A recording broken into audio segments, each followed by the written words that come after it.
सापाचा दात बघा कसा आहे का, हे वाकड वाकड दात दिसते का आपल्याला. त्याच्यामुळं ह्याच्या शरीरामध्ये भरपूर दात असते. ती लक्षात राहा, दाताची कुंडली दिसते आहे का. तरी बारीक बारीक बारीक बारीक दात असल्यामुळं, आणि दात कसा आहे तर जरा तिरका येतं. वरच्या जबड्याचे दात इथं या ठिकाणी आणि खालच्या जबड्याचे दात या ठिकाणी. असं जबडात असल्यामुळं असं जर चिन्ह उठलं खाली वरच्या बाजूला तर समजायचं की बिनविषारी साप आहे. लक्षात आलं का. म्हणजे की दाताचं वन जर असं वरच्या बाजूला, आता हे कसं आहे की मी पटकन हे केल्यामुळं थोडंसं असं, नाहीतर उलट येऊ कसं असतं तसं जर दाताची कुंडली उठली तर तो बिनविषारी साप असतो. 2 टिकल्या उठल्या की विषारी साप असतो असं ओळखायचं. तर मित्रांनो, सर्पमित्र विजय सूर्यवंशी यूट्यूबवरती सर्वांचं स्वागत आहे. आज आपण पोचलेलो आहे बघा खेराडे वांगी. यापूर्वी बघा आपण या गावामध्ये आलेलो नव्हतो कधी, तर आज प्रथमतःच या गावामध्ये आपण आलेलो आहे. तर आता बघा की आपल्याला विनोद भैया भिंगारदेवे बघा नेवरीचे आहेत ते उमरकांचन येथील. तर बघा त्यांनी आपल्याला कॉल हा सांगितला होता, कारण ते दुसऱ्या कामामध्ये व्यस्त असल्यामुळं त्यांनी आपल्याला हा कॉल दिला होता. तर बघा शकता की या ठिकाणी बघा एका घराच्याच बाजूला पत्र्याच्या बाजूला हा साप आपल्याला बसलेला दिसतोय. तर बघा मित्रांनो की हा जो साप दिसतोय आपल्या समोर, तर हा चेकर्ड किलबॅक स्नेक असं त्याचं नाव आहे. आणि मराठीमध्ये याला पानदेवड किंवा इरोळा सुद्धा म्हटलं जातं. हिंदीमध्ये या सापाला ढोरिया या नावानं ओळखलं जातं बघा. आणि तो आपल्याला वरतूनच आपल्याला दिसतोय, थोडासा आतमध्ये आहे. आणि भारतातील सर्वात तापट साप म्हणून नोंद आहे बघा याची. आणि याच्यामुळं नाही कुठे जातोय तेव्हा आतमध्ये जायला वाट आहे त्याला. बर, मग आता काय करूया, मग याला कसं ओढूया बाहेर. हे पत्र्याच्या पलीकडे जागा नाही ना. नाही, ही पकड बाहेर न तो दगड काढल्या जमल की. कुठला ह्यो दगड जी वरचा आहे का नाही, ती बाहेरनं काढायचा तकड. हा, मग तसं काहीतरी आयडिया आपल्याला करावं लागेल का माहिती आहे का, कारण ती पळून जाऊन चालणार नाही. हो, बिळात गेला म्हणजे झालं मग काय. तर बघा मित्रांनो की या ठिकाणी तो आपल्याला दिसतोय, त्याला आता बाहेर काढायचं काम करूया.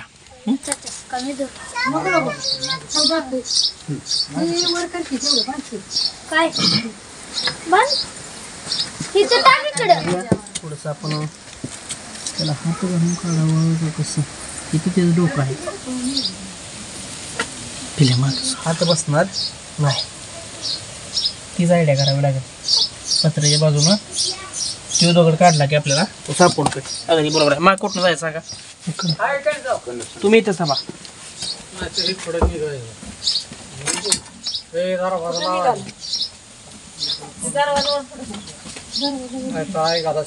बॅटरी कुठं आहे.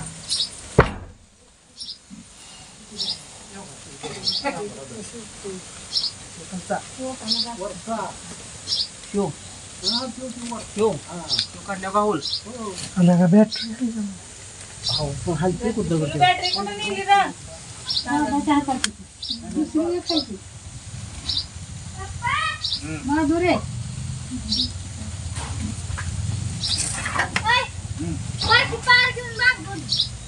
इकडं मुंडकं काढलंय बघा.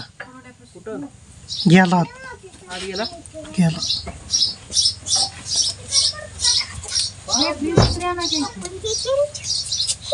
बॅटरी पाहिजे, बॅटरी चार्जिंग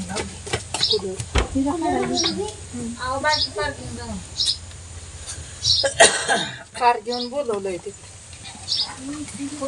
पुढेच टाकलं. धरला का. तिकडच निघाला बाहेर. धरला का सर.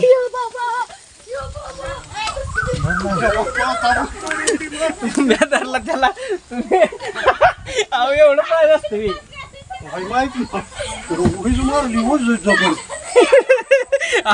काय झालं माहितीये का, त्यानं हा केलं डायरेक्ट आणि फिरलं माघारी. हो कसं करते बघा. मी मगाशी काय सांगितलं तुम्हाला, भारतातील सर्वात तापट साप म्हणून याची नोंद आहे. स्पर्श झाला की हा चावाय बघतो. आता हे ग्लोव्ज घालण्याचं कारण काय आहे तर चावतो पटपट पटपट. जोपर्यंत त्याचं मन भरत नाही तोपर्यंत हा साप चावायलाच प्रयत्न करतो. म्हणून त्याला आपण ग्लोव्स घातलेत बघा. बघा कसं आहे. आणि कसं आहे ह्याचं एक वैशिष्ट्य असतं. जर समजा याला शेपटीला पकडलं आपण, शेपटीला पकडलं तर मग हे काय करतो, गोल गोल गोल गोल फिरतो, शेपटी तोडतो आणि पळून जाण्याचा प्रयत्न करतो. तसंच आता त्यानं उडी मारली बघ, ती उडी मारले मग तुम्ही घाबरला. लक्षात आलं का कसं. हो का हो का हो का चावलं बघा. हो का त्याचं काय विष काय विषारी काय नाही. हा ना बरं तो का चावलं काय नाही विषारी नाही, घाबरू नका. बघा नाही हो का, ते स्वभाव बघा कसा रागीट आहे का, स्वभाव रागीट.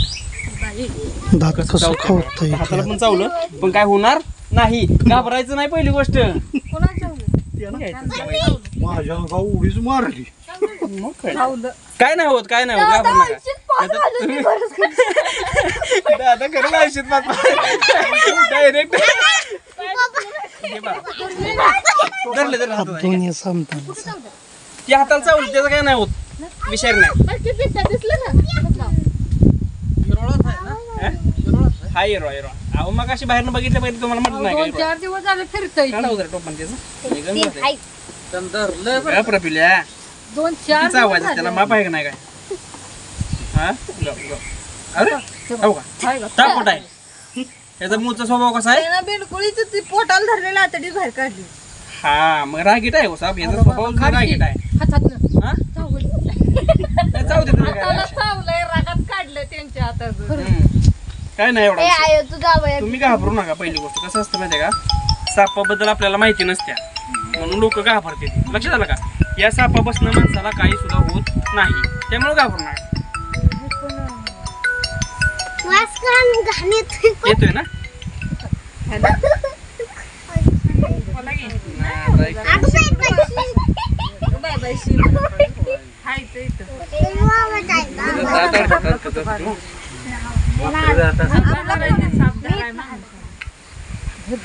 वाकडा जात असल्यामुळे नाही एकदम का नाही आणि गिळायला चालू करतो ते. जवळ या जरा सापाचा दात बघा कसा आहे का, हे वाकड वाकड दात दिसते का आपल्याला. त्याच्यामुळं ह्याच्या शरीरामध्ये भरपूर दात असते. ते लक्षात राहा, दाताची कुंडली दिसते आहे का. तरी बारीक बारीक बारीक बारीक दात असल्यामुळं आणि दात कसा आहे ते जरा तिरका येतं बघा. त्या तिरक्या दातामुळं काय होतंय की एकदा पकडलं भक्ष्य की ते बारीक दात आहेत. नाही 2 दात नाही. जी विषारी साप असतात का नाही त्याला विषदंत असते 2, आणि ह्याला काय नाही विषदंत नसते. तीच काय नाही विषय एवढा. ही कसं आता ही कागद आहे की नाही, ही जी कापडी असल्यामुळं गुतत जाते आतमध्ये. ती घाबरलेलं असते व घाबरून चावायचा प्रयत्न करत असते. ती काय आपल्याला चावायसाठी आलेलं नसते. ते ही आपल्याला एक एक एक करून काढावं लागेल ग्लोव्स. सकाळच्या 3 दिवस झाले कुठं हे काय आता जवळ मग काय होत नाही, घाबरायचं नाही. घाबरायला मरली आता. ते तुम्हाला माहिती आहे म्हणून.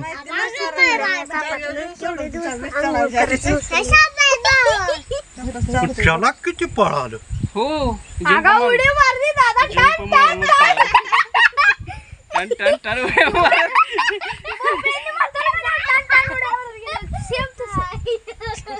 सोडतय का नाही, त्याचा स्वभाव रागीट आहे व.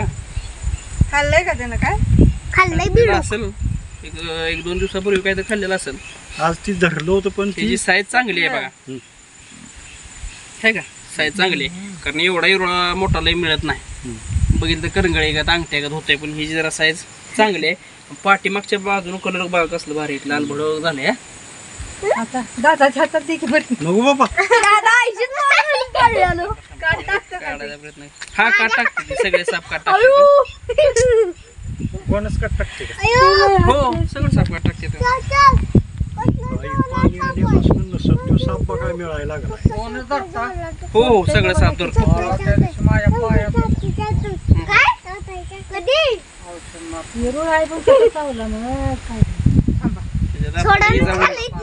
त्याच्या दाताला जाऊन म्हणून मी सावकाश काढायचा प्रयत्न करतोय. आता एक निघाला की धरतं. हे नालायक घोड्याचा साप आहे. जरा वीक झालाय तो, म्हणजे त्यानं जरा दाबून धरून का नाही त्याला थोडंसं नाही सुटून गेलं. भाजी कसं बाहेर थोडीशी टाकते ऍक्टिव्ह होते बघ. बाबा बाबा बघा जीभ बाहेर काढते ती जंप आहे भारी मारली. कसलं लाड भड काय झालं होतं मी काढाय बघितला व्हिडिओ मध्ये घ्या असा बाहेर काढला तसं उडी मारून तो पळायला लागला. आता त्यात मरत नाही का? नाही ह्याला ऑक्सिजनसाठी ओलं मारलेलं असते आजूबाजूला आहे सगळ्या बाजूला, त्यामुळे काय एवढा विषय नाही. माणसं घेऊन निघाली तर बघा मित्रांनो आपल्याला थोडासा बाईट केलेला आहे बघा तिनं या ठिकाणी. आता कसं असतं की विषारी साप जर असला तर फक्त त्याच्या 2 दात जास्त डार्क दिसतात, 2 टेकल्यासारखे. आणि जर बिनविषारी साप असला तर पुढे आला तर बघा की त्याच्या वरच्या जबड्याची दात इथं या ठिकाणी आणि खालच्या जबड्याची दात या ठिकाणी. असं जबडात असल्यामुळं असं जर चिन्ह उठलं खाली आणि वरच्या बाजूला तर समजायचं की बिनविषारी साप आहे. लक्षात आलं का? म्हणजे की दाताचं वन जर असं वरच्या बाजूला, आता हे कसं आहे की मी पटकन हे केल्यामुळं थोडंसं असं, नाहीतर उलट येऊ कसं असतं तसं जर दाताची कुंडली उठली तर तो बिनविषारी साप असतो. 2 टिकल्या उठल्या की विषारी साप असतो, असं ओळखायचं असतं साप चावल्यावर. हा बिनविषारी साप असल्यामुळे काय सुद्धा होणार नाही. तर बघा मित्रांनो आपण त्याला अगदी सुरक्षितपणे पकडलेला आहे आणि त्याला थोड्याच वेळात निसर्गात सोडून देणार आहे बघा मित्रांनो. तर याचं इंग्रजी नाव चेकर्ड किलबॅक स्नेक मग अशी मी सांगितलेलं आहे. मराठीमध्ये हिरोळा, पाण्याच्या ठिकाणी आपण त्याला सोडून देणार आहे. तर बघा आपल्याला कॉल केला, आता नाव सांगा तुमचं? अशोक रामचंद्र सूर्यवंशी. अशोक रामचंद्र सूर्यवंशी, भाऊकीचा आमचे बघा, कारण मी विजय सूर्यवंशी आहे. तर बघा त्यांचं मनापासून धन्यवाद. त्यांच्याच घराच्या बाजूला हा साप निघाला होता, त्यांनी न मारता वाचवण्यामध्ये चांगला प्रयत्न दाखवलेला आहे बघा. त्यांचं मनापासून धन्यवाद. आपला यूट्यूब चॅनलतर्फे म्हणजे सर्पमित्र विजय सूर्यवंशी या यूट्यूब चॅनलतर्फे त्यांचं मनापासून धन्यवाद. त्यांचा नंबर लिहून ठेवा. काय